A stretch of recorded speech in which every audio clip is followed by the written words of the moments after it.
l'action, plus de gadgets, James Bond prend-il sa retraite pour de bon? No Time to Die est enfin disponible. Et avec lui se clôture 15 ans de bons et loyaux services de Daniel Craig dans l'un des rôles les plus emblématiques de la pop culture. Lui qui a su succéder au plus grand et renouveler le personnage de 007 à travers ses 4 films, que vaut véritablement cette porte de sortie que nous offre aujourd'hui Cary Fukunaga dans un long film d'un peu plus de 2h40. Permet-il à la saga de se clôturer dignement? Eh bien c'est ce que je vous propose de découvrir aujourd'hui ensemble dans cette critique sans spoil, bien évidemment.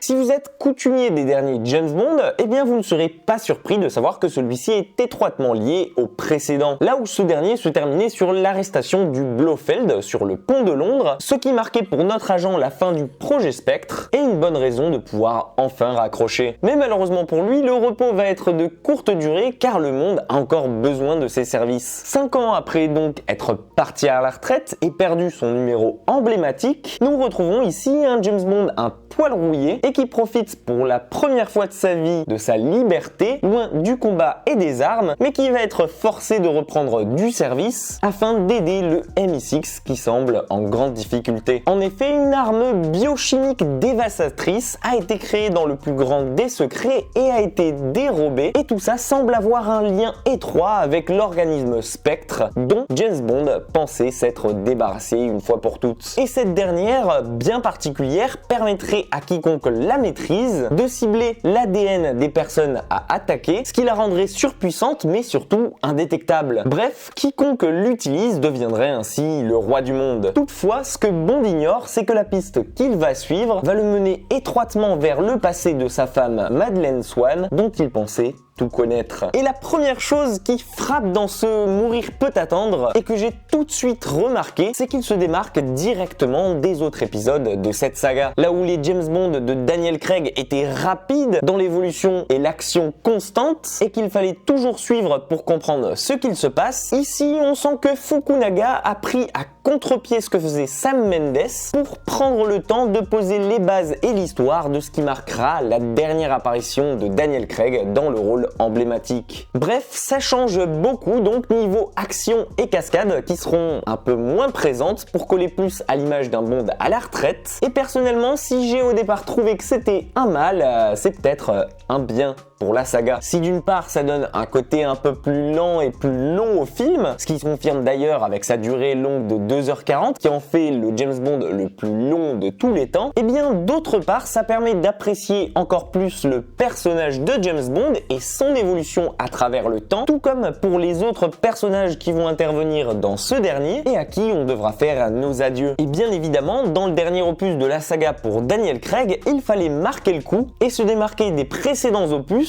Et ça, on peut dire qu'avec sa réal qui est totalement différente de Mendes et de ses 2 derniers films, Fukunaga réussit son coup. Mais ce Mourir peut attendre marque aussi les retrouvailles d'une chose qui m'avait sincèrement manqué dans les James Bond de Daniel Craig, à savoir les gadgets. Et de ce côté-là, c'est un grand bond nostalgique en arrière qui a été fait et qui permet à cet opus de se comparer directement aux épisodes de Sean Connery et de Roger Moore pour mon plus grand plaisir. Que ce soit donc les mitrailleuses cachées dans les phares de la mythique DB5, une montre à impulsion électromagnétique, un œil de verre qui sert de talkie-walkie, et j'en passe. Bref, mes yeux et mes souvenirs d'enfance sont revenus avec cet opus, et de ce côté-là, je dois vous dire que c'est une réussite pour tous les enfants qui ont grandi avec les James Bond et qui iront voir ce dernier au cinéma. Côté humour, j'ai aussi noté que le film avait changé puisqu'il était un peu plus family friendly, tout en profitant pour ajouter un peu plus de déconne et de gags à l'anglaise, et non pas que ça m'ait perturbé ou même gâché le film, j'ai trouvé que ça collait moins à l'univers qui avait été mis en place par les précédents opus et qui était un peu plus sobre et classe, et surtout plus sombre, un peu à la Batman de Nolan, et qui personnellement me convenait plus. Enfin bref, tout ça nous amène forcément à la question qui vous brûle les lèvres et que tout le monde s'est posée, et la réponse est oui. Rami Malek, en anti-héros de James Bond, est un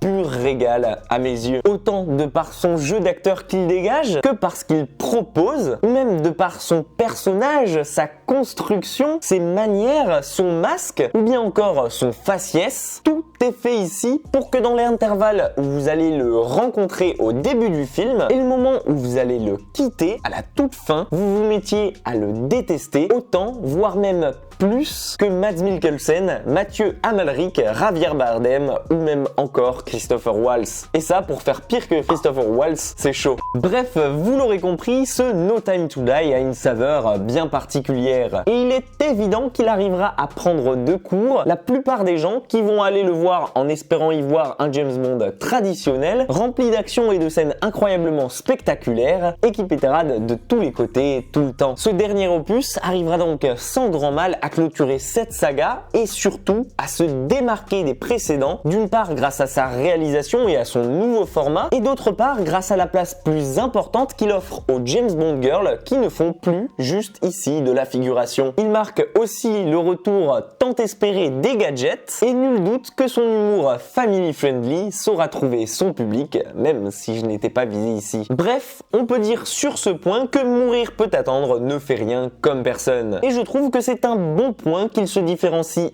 autant des précédents épisodes afin de marquer dignement la fin de cette saga et surtout la fin du cycle Daniel Craig. Ça sera peut-être pas mon Bond préféré, Spectre et Skyfall étant au-dessus pour ma part, mais ça sera sans hésiter un James Bond qui aura su tenter autre chose et poser les bases de la nouvelle formule qui sera reprise par la suite et qui aura su à plusieurs reprises me marquer. Mais ça, pour le savoir, je vous laisse le découvrir par vous-même. Si vous avez eu l'occasion d'aller voir James Bond Mourir peut attendre, n'hésitez pas à m'en faire part en commentaire et à me dire votre avis dessus, mais aussi et surtout à me donner votre avis sur la saga Daniel Craig et à me dire pour vous qui est le meilleur acteur ayant jamais interprété James Bond. Et pour ma part, je trouve que Daniel Craig s'en est très bien sorti et qu'il arrive à égaler sans grand mal Sean Connery ou encore Roger Moore. Pensez à liker la vidéo si elle vous a plu et à vous abonner à la chaîne si ce n'est pas déjà fait. Prenez soin de vous et quant à nous, on se dit à très vite pour une toute nouvelle vidéo dans ce mois d'octobre chargé en sorties et on se retrouve pour une toute nouvelle critique.